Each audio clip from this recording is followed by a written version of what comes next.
لك بلد تجال صايل أم حمدان الوفية، وقفوا من زينها الحضار تقدير وكرامة، مهرة ربي عطاها كل زين وقابلية. أم حمدان والله إنها تشبه البدر بتمامه، عالمير اللي بطلتها شموخ وجاذبية، وهبة ملوك أهل أمجاد وزعامة، وهبة ملوك أهل أمجاد وزعامة.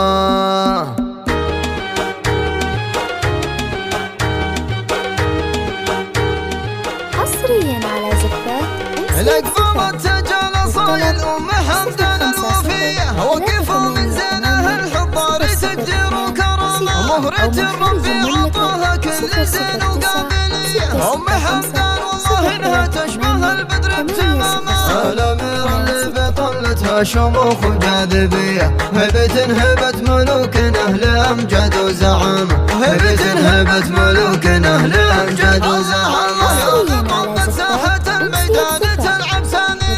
اختفت انظار خلق الله بحالها والوسامة، حيها ام العريس وحي طلتها البهية، ام حمدان الاصيل المترفة بنت النشامة، بنت شيخ له مقام وله مكانه معتلية، راعي الطلح قلب المراجل والشهامة، راعي الطلح قلب المراجل والشهامة. الكريم اللي كفوفه بالعطايا حاتمية، الله يطول بعمره بسعد في زواج ولدها عبد الرحمن الافراح حياه، يا عسى ربي يبارك له ويحقق له مرامه. العريس اللي زهاه البشت وزان الحفل ضيع، الاصيل معرب الجدين واخوال وعمامه، الاصيل معرب الجدين واخوال وعمامه. الكريم الشهم راعي المرجله والمقدريه، شيخ جيله بالعلوم وفعله يسابق كلامه، طويل الشاش